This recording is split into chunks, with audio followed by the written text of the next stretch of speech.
सभी भक्तों को राम राम। आइए आप और हम सभी अपने मन को पवित्र करने के लिए भगवान के नाम का संकीर्तन करें। सभी मेरे साथ बड़े भाव से गाएंगे।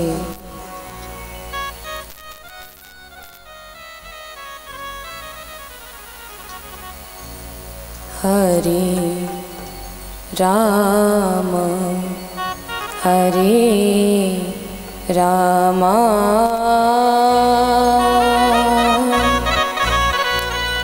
हरे राम हरे रामा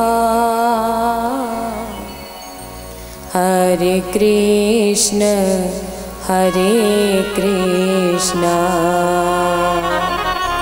कृष्ण कृष्ण हरे हरे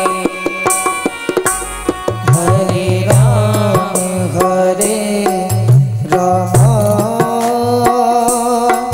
राम राम हरे हरे हरे कृष्ण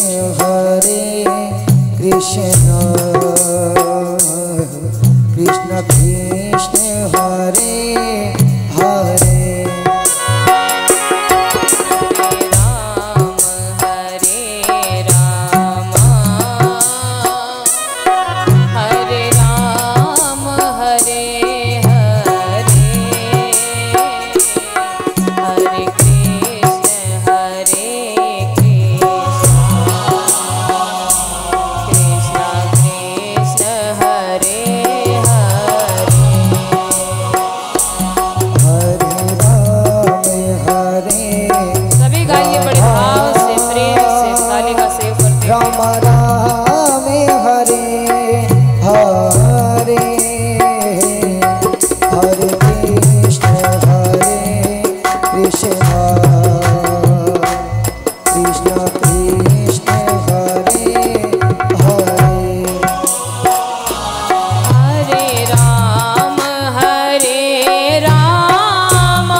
कृष्ण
बोलिए वृंदावन बिहारी लाल की, राधे रानी सरकार की, श्रीमद् भागवत महापुराण की, वेद व्यास जी महाराज की, सुखदेव जी महाराज की, जगत जननी जगदम्बा मात की, कालका मात की, भैरवनाथ की,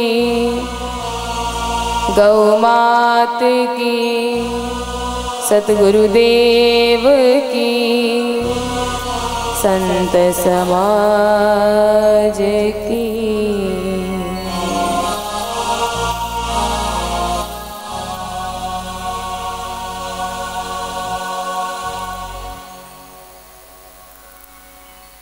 गजाननं भूतगणादिसेवितं कपित्थजम्बो फलचारुभक्षणम्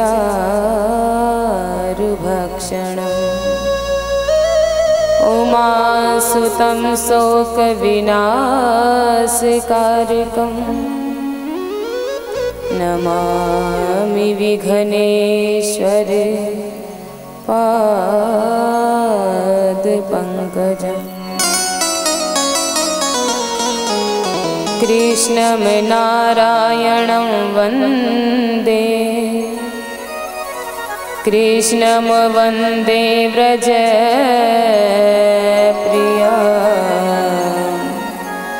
कृष्णं द्वैपायनं वन्दे, कृष्णं वन्दे प्रथासुतं।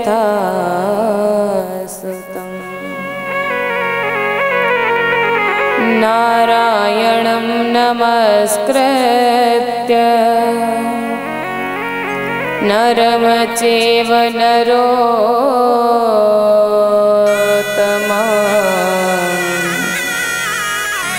देवीं सरस्वतीं व्यासं ततो जयमुदीरये।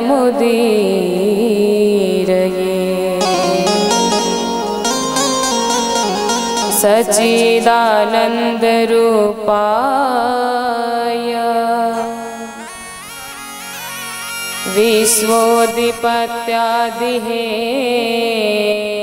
विश्वोदिपत्यादिहेतवे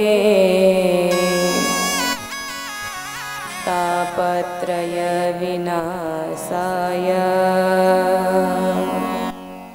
श्रीकृष्णाय वयं नमः। यं प्रव्रजन्तमनुपेतमपेतकृत्यम् द्वैपायनो विरह कातर आजुहावः, पुत्रेति तन्मयतया तर्वोऽभिनेन्दु, तं सर्वभूतहृदयं मुनिमानतोऽस्मि। वंशी विभूषितकरानवनीहृदाभा, पीताम्बरादरुणबिम्बफलाधरोष्टा, पूर्णेन्दु सुंदर मुखादर विंद नेत्रा कृष्णात् परं किमपि तत्त्वमहं न जाने। गुरुर्ब्रह्मा गुरुर्विष्णु गुरुर्देवो महेश्वर गुरुर्साक्षात् परब्रह्मः तस्मै श्री गुरुवे नमः। या देवी सर्वभूतेषु बुद्धिरूपेण संस्थिता नमस्तस्यै नमस्तस्यै नमस्तस्यै नमो नमः। अतुलित बलधामं हेमशैलावदेहं धनुजवन कृशानुम ज्ञानिनामग्रगण्य सकल गुण निधानं वानराणामधीशं रघुपति प्रिय भक्तं वातजातं नमामि।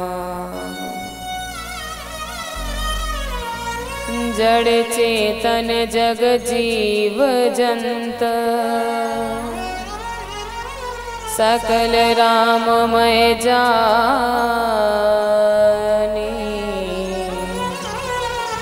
बंदों सबके पद कमल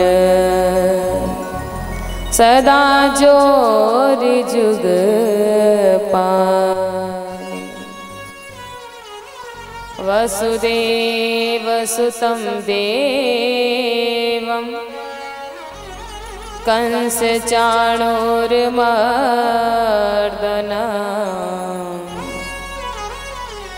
देवकी परमानन्दं कृष्णं वन्दे जगद्गुरु।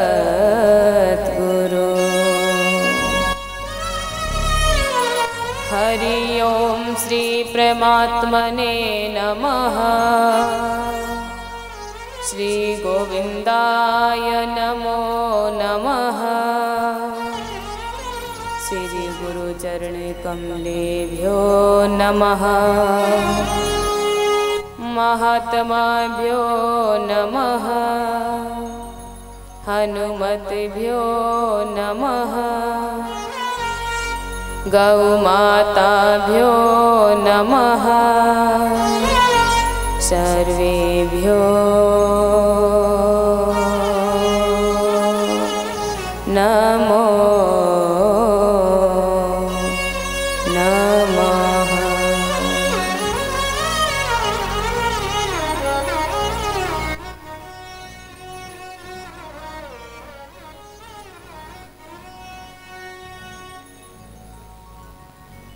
परम दयालु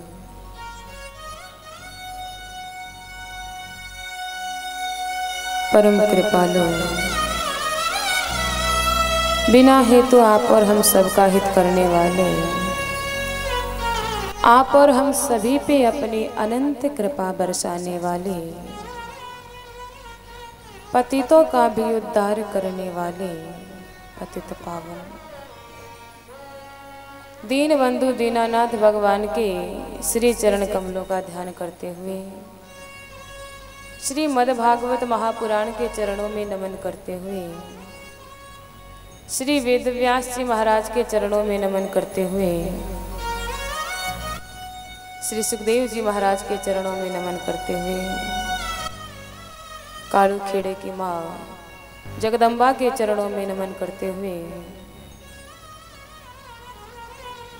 रघुनाथ जी के लाडले भक्त हनुमान जी महाराज के चरणों में नमन करते हुए विश्व की वंदनीय आप और हम सबकी माँ गौ माता के चरणों में नमन करते हुए संसार सागर से पार लगाने वाले परम सतगुरुदेव के चरणों में नमन करते हुए संत समाज के चरणों में नमन करते हुए माता पिता के चरणों में प्रणाम करती हूँ और मंच पर विराजमान सभी संगीतकार भाइयों साजबाजों को प्रणाम करती हूँ और कथा पंडाल में पधारे हुए आप सभी वैष्णव भक्तों का, रसिक जनों का, भक्तजनों का, प्रेमी जनों का व्यासपीठ की ओर से हृदय से आप सभी का मैं बारंबार वंदन, अभिनंदन और नमन करती हूँ। देखिए, मेरी ऐसी योग्यता तो नहीं है कि मैं आपको कुछ सुना पाऊँ, क्योंकि ना भक्ति है, ना भाव है, ना पूजा है, ना पाठ है, ना ज्ञान है, ना शक्ति है, ना जप है, ना तप है।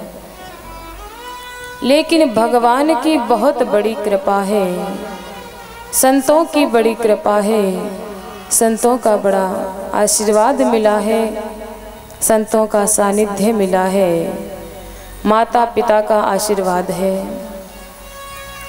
और सबसे बड़ी बात यह है कि आप सभी भक्तों के सहयोग और आशीर्वाद से, भगवान की दी हुई वाणी से भगवान के जनों की सेवा करने का मात्र एक छोटा सा प्रयास कर रही हूँ। और आप सभी भक्तों से हाथ जोड़ के निवेदन करती हूँ कि जाने अनजाने में मुझसे किसी प्रकार की कोई भूल हो जाए तो मुझे माफ़ कर दीजिएगा, क्योंकि आप तो सब अपने ही हो गए, अब तो माफ़ तो करना बनता है। अब तो कल ऐसा लग रहा था जैसे कोई कन्या ससुराल से आती है ना अपने पियर, तो ऐसा लग रहा था मुझे जैसे मैं ही अपने पियर आई हूँ। इतना आपका प्रेम, इतनी श्रद्धा, इतना विश्वास, समर्पण, बड़ा सुंदर भाव है। तो आइए, कथा में प्रवेश करने से पहले आप और हम सभी बड़े भाव से, एकाग्र मन से, पूर्ण श्रद्धा के साथ भगवान के मधुराष्टम का पाठ करेंगे।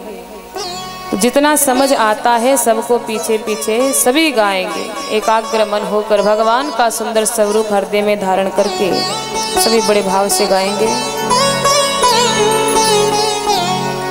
अधरम मधुरम वदनम मधुरम नयनम मधुरम हसितम मधुरम। अधरम सभी गाइए बड़े भाव से।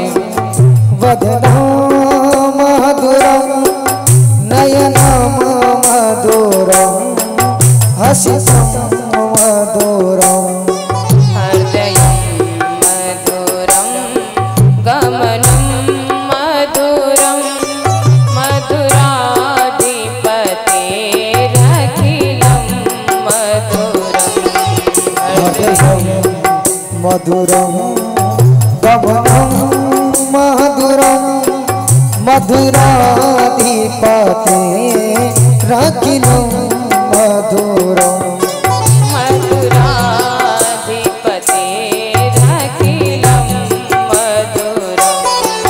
मधुराधिपतेरखिलं मधुरं।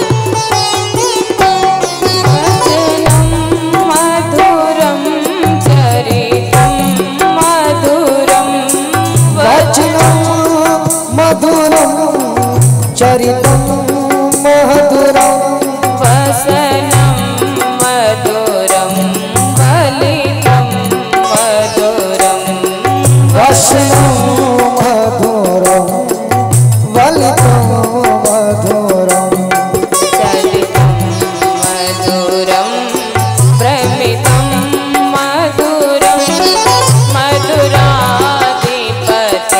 मधुराधिपतेरखिलं मधुरं चलितं मधुरम भ्रमितं मधुरम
मधुराधिपतेरखिलं मधुरम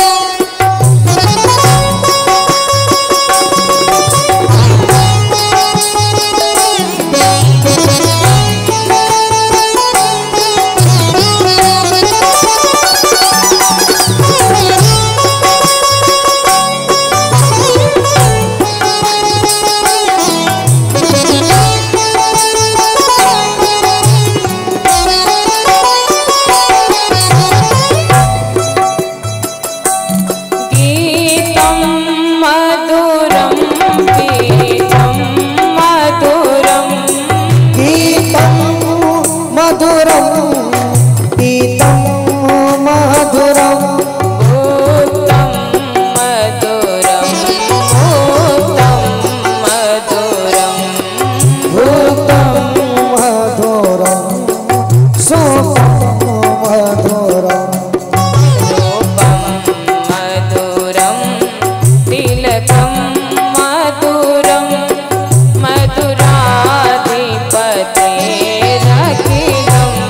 मधुरम मधुरम तिलकं मधुरम मधुराधिपतेरखिलं मधुरम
मधुरम समितं मधुरम मधुराधिपतेरखिलं मधुरम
कमलं मधुरं मधुराधिपते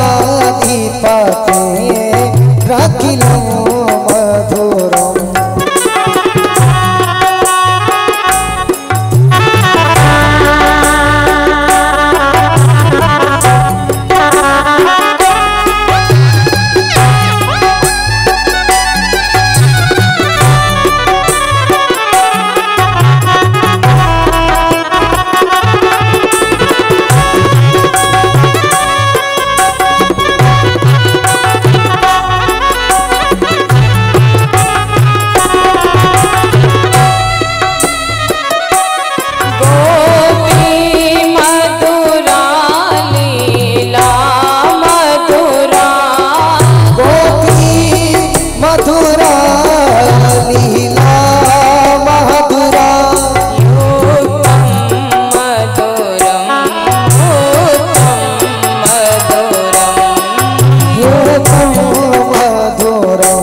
मधुरम्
बोलिए वृंदावन बिहारी लाल की। क्या करें, आप तो मधुराष्टम भी नहीं बोलते। कोई बात नहीं, आज दूसरा दिन है, धीरे धीरे सीख जाओगे। क्योंकि कहते हैं ना, प्रेम का असर होने में थोड़ी देर लगती है, इस दर को भी दस्तक होने में थोड़ी देर लगती है। यूं तो बना लेती है ईंट गारे से घर दुनिया, लेकिन उस घर को भी घर होने में थोड़ी देर लगती है। सीख जाओगे, नए नए हो, नए तो नहीं हो, लेकिन रोज पाठ करोगे। मधुराष्टम का पाठ करते हैं, भगवान प्रसन्न होते हैं और भगवान का प्रेम प्राप्त होता है। तो आइए आप और हम सभी आज भगवान की अनंत कृपा पाकर, कोटि कृपा पाकर श्रीमद्भागवत महापुराण के आज द्वितीय दिवस की कथा में प्रवेश करें। आज क्या बात है, श्रोताओं की संख्या कम है। कल नाराज हो गए क्या? मैंने कुछ गलत कह दिया क्या? तो आज क्या बात है? कल तो पंडाल खचाखच भरा था।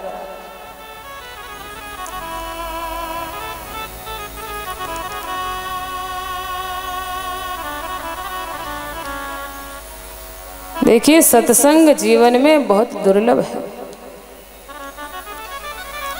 आज हमें मिल रही है, इसलिए हम इस सत्संग का मोल समझ नहीं पा रहे, लेकिन आने वाला समय ऐसा भी आएगा कि सत्संग देखने सुनने को नहीं मिलेगी, तरसते रह जाएंगे लोग।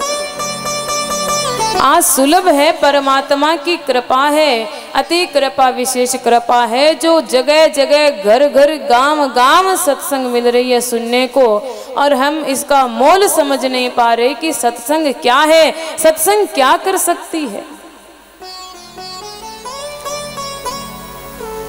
हमारे जीवन में जब अशांति और परेशानियां शुरू हो जाती है, जीवन जब अशांत हो जाता है, तो उस जीवन को शांत करने के लिए सत्संग अति आवश्यक है।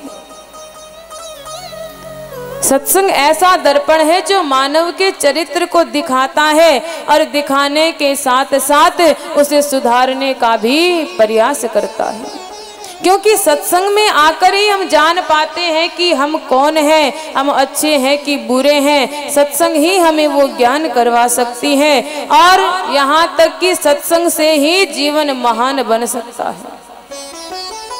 सत्संग के बिना मानव का जीवन जीवन नहीं है, वो पशु के समान है। सत्संग से ही जीवन में महानता आती है, क्योंकि सत्संग हमारे भीतर जो अज्ञान अंधकार है, उस अंधकार को दूर करके हमें प्रकाश की ओर ले जाता है। इसीलिए जीवन में सत्संग बहुत आवश्यक है।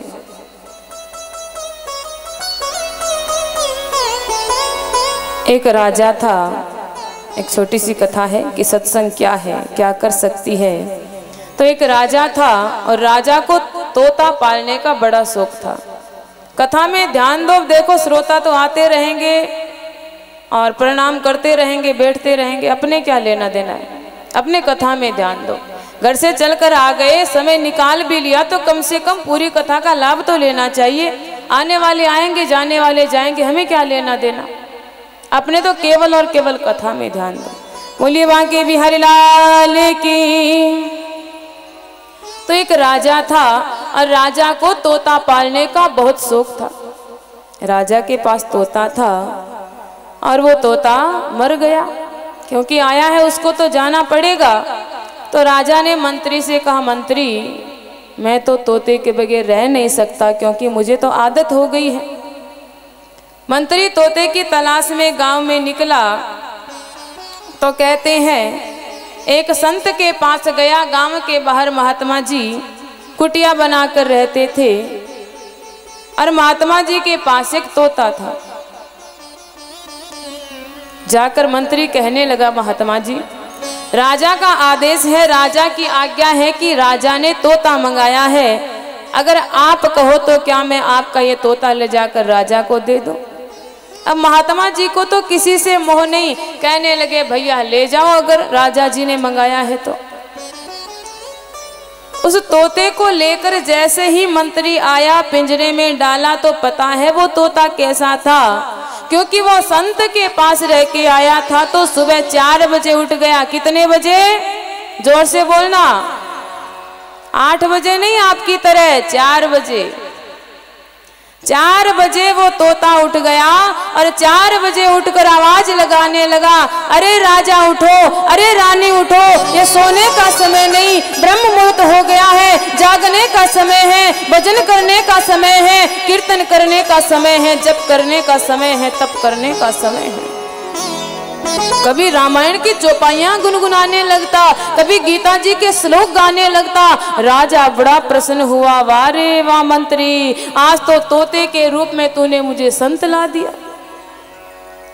क्योंकि उस तोते ने संत का संग किया था, संत के संग के कारण वो तोता महान हो गया। और ऐसा करते करते जो राजा रानी 8 बजे उठा करते थे, वो 4 बजे उठने लग गए। रोज सत्संग करते और ऐसा करते करते सबके ऊपर तोते के संग से क्या प्रभाव पड़ा कि राजसभा के जितने भी लोग थे सबके सब 4 बजे उठने लगे और भगवान का भजन करने लगे, सत्संग करने लगे, जीवन सुधर गया।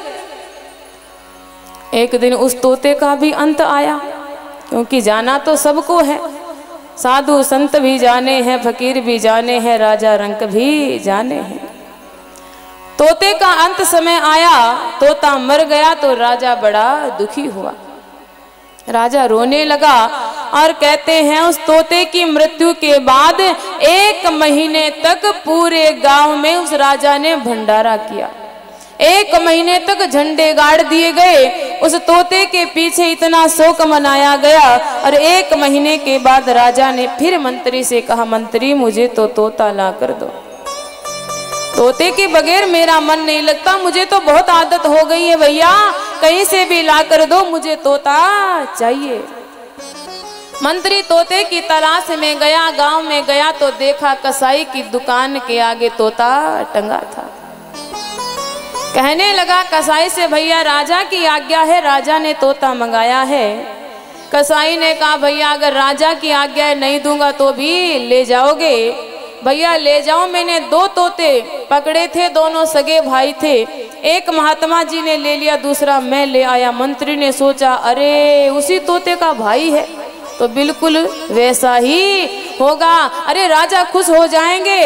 उस तोते को लेकर जैसे ही मंत्री आया, पिंजरे में डाला तो पता है वो कैसा तोता था। 8 बजे तक सोता रहा और 8 बजे उठने के बाद कहने लगा, अरे राजा, अरे रानी, मेरे लिए लाओ अंडे, नहीं तो पड़ेंगे दोनों के डंडे। जैसे ही सुना राजा ने इतना क्रोध आया और उसी समय तोते को पिंजरे से निकाल के पंख मरोड़ के उड़ा दिया। क्यों भाई? दोनों सगे भाई थे, दोनों तोते थे। एक के लिए 1 महीने तक शोक किया गया, पूरे गांव में झंडे गाड़ दिए गए और दूसरे को 1 पल में ही पंख मरोड़ के निकाल दिया। क्यों निकाल दिया? क्योंकि बुरा संग किया था, कसाई का संग किया था। और उस तोते ने जिसके लिए झंडे गाड़ दिए, उसने संत का संग किया था, इसलिए संत के संग ने उस तोते को भी महान बना दिया। जब तोता भी सत्संग से महान बन सकता है तो क्या मानव महान नहीं बन सकता? तो कहने का तात्पर्य ये है कि सत्संग जीवन में महान बनाता है, सत्संग से ही जीवन में महानता आती है। और सत्संग से ही हमारे भीतर जो अज्ञान भरा पड़ा है, जो कपट छल बेईमानी भरी पड़ी है, वो सब केवल और केवल सत्संग से द्वारा ही मिटाई जा सकती है।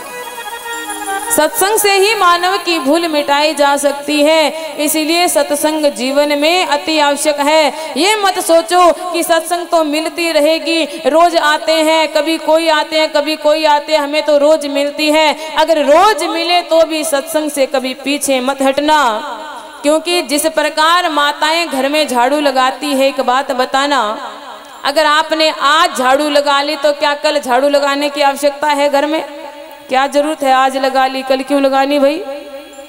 इसीलिए लगानी है क्योंकि घर में धूल मिट्टी आ जाती है। अगर रोज झाड़ू लगाते हो फिर भी कचरा हो जाता है। उसी प्रकार अगर आपने सोचा भैया सत्संग बहुत कर ली, अब तो बंद कर देते हैं, तो जिस प्रकार बंद घर में भी कचरा आ जाता है, उसी प्रकार यदि आपने अपने जीवन में सत्संग के द्वार बंद कर दिए तो फिर से कपट छल बेईमानी ईर्ष्या द्वेष भीतर प्रवेश कर सकते हैं। इसलिए सत्संग रूपी झाड़ू हमेशा लगाते रहना चाहिए।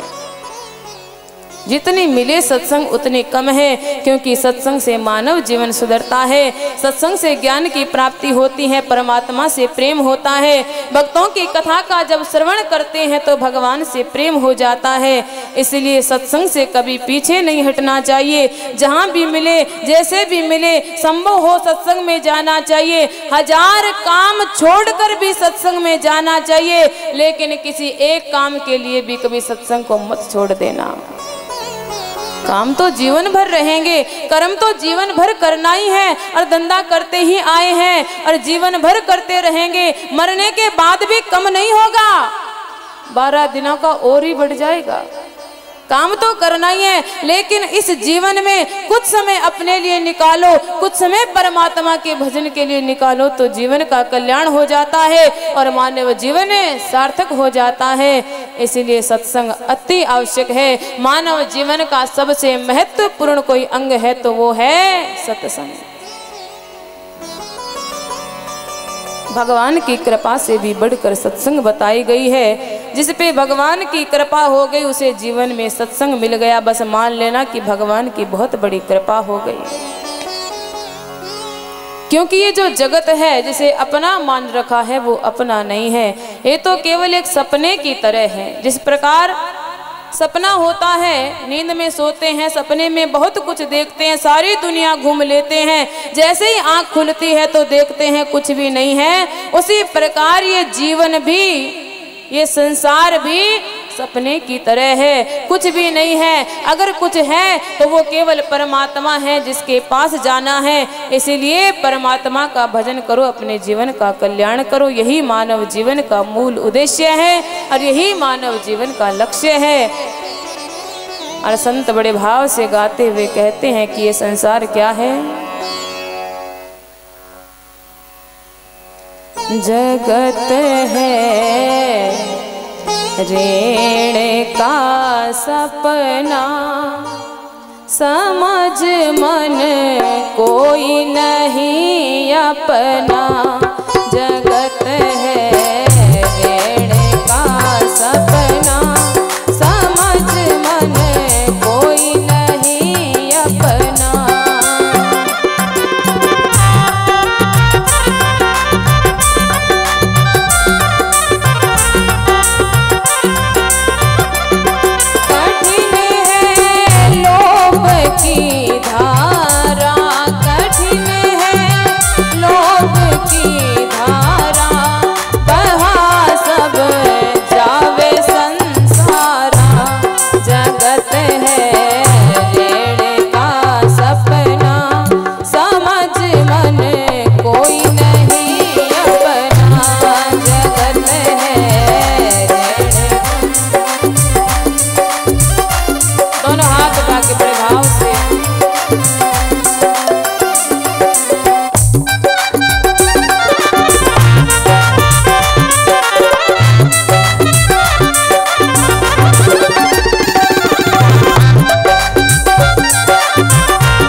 वृंदावन बिहारी लाल की, श्रीमद् भागवत महापुराण की।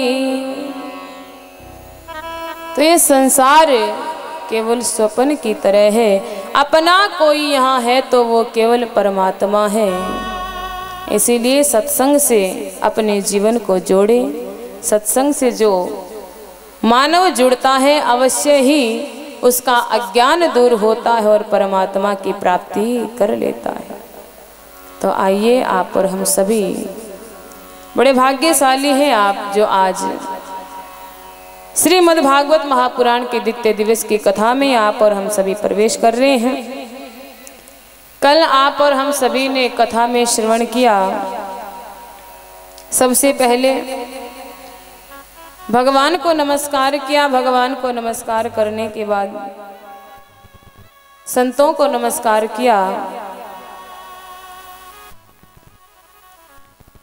और संतों को नमस्कार करने के बाद सुखदेव जी महाराज के जीवन की कथा श्रवण की। भक्ति महारानी के दुख का किस प्रकार भागवत की कथा सुनने से निवारण हुआ, तो सौनक आदि ऋषि सूत जी महाराज से प्रश्न करते हैं कि हे सूत जी महाराज, कृपा करके बताइए कि भागवत की कथा सुनने से केवल भक्ति महारानी का ही दुख दूर हुआ कि किसी और का भी हो सकता है? क्योंकि संसार के लोग तो दुखों से भरे पड़े हैं। तो ये भागवत की कथा केवल भक्ति का ही दुख दूर कर सकती है या किसी और का भी कर सकती है? कहने लगे सूत जी महाराज, हे ऋषियों, ये भागवत की कथा कोई छोटी मोटी चीज नहीं है। अरे ये तो पापी से भी पापी, महापापी का भी कल्याण कर देती है, ऐसी ये भागवत की कथा है। कहते हैं जीवन में 5 महापाप होते हैं और ऐसे ऐसे महापाप करने वाले भी यदि भागवत की कथा सुन ले तो कहते हैं भागवत उनका भी कल्याण करती है। और सूत जी महाराज ने कहा, हे ऋषियों, मैं तो कहता हूं ये भागवत की कथा ऐसी है कि जिसने जीवन भर पाप किया